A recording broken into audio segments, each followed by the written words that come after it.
Esta historia nos la comparte Vicky Lorena Cano del corregimiento de Tenjo, La bruja en el bosque.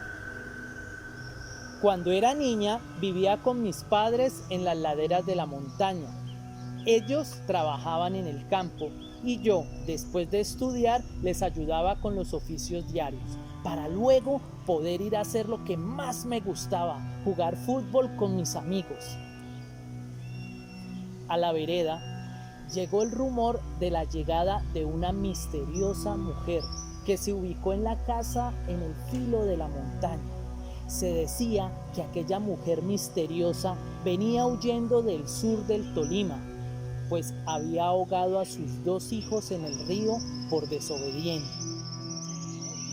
Nadie sabía con certeza si eso era cierto o no.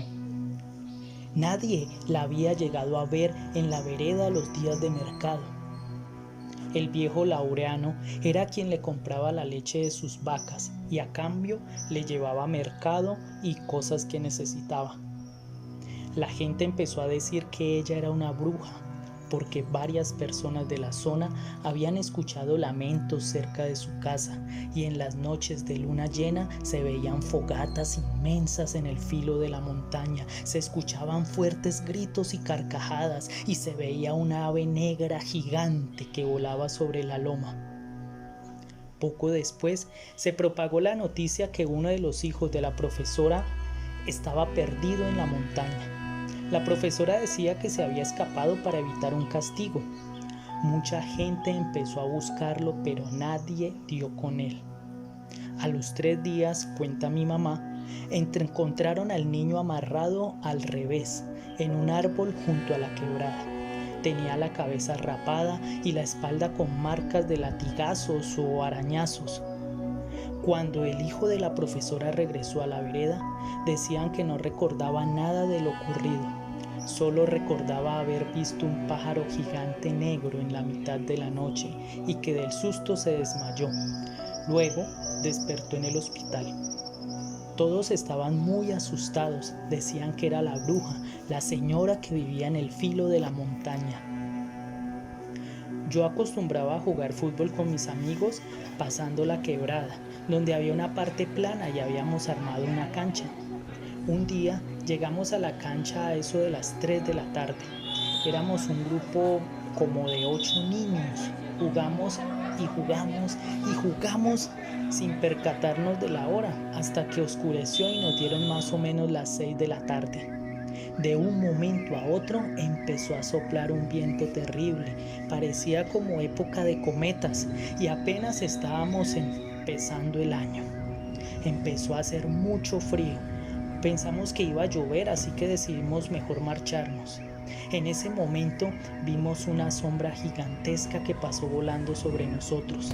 Empezamos a escuchar un aleteo muy fuerte. Parecían muchos pájaros volando al mismo tiempo. Era horrible y ensordecedor. Nos juntamos y empezamos a buscar camino loma abajo.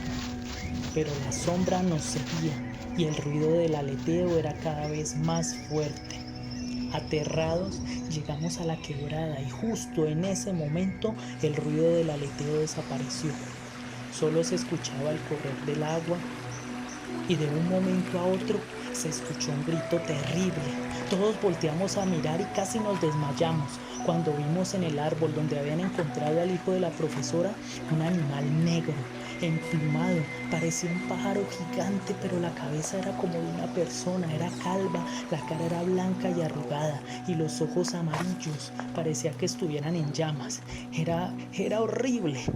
En ese momento volvió a chillar y todos gritamos y salimos despavoridos. Atravesamos la quebrada, corrimos loma abajo y sentíamos que ese animal venía detrás. No nos detuvimos hasta llegar a la casa.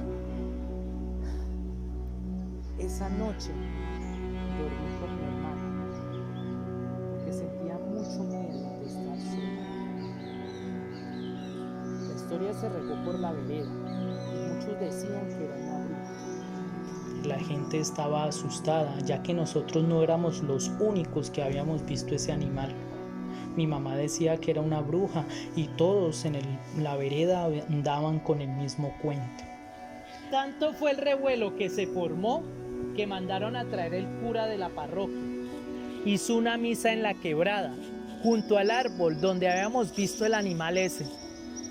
Bendijo el árbol y se marchó. La gente empezó a evitar tomar el camino por la quebrada. Por un tiempo se siguieron escuchando algunas historias acerca de la bruja que se aparecía en el árbol. Pero hoy somos muy pocos los que recordamos lo sucedido.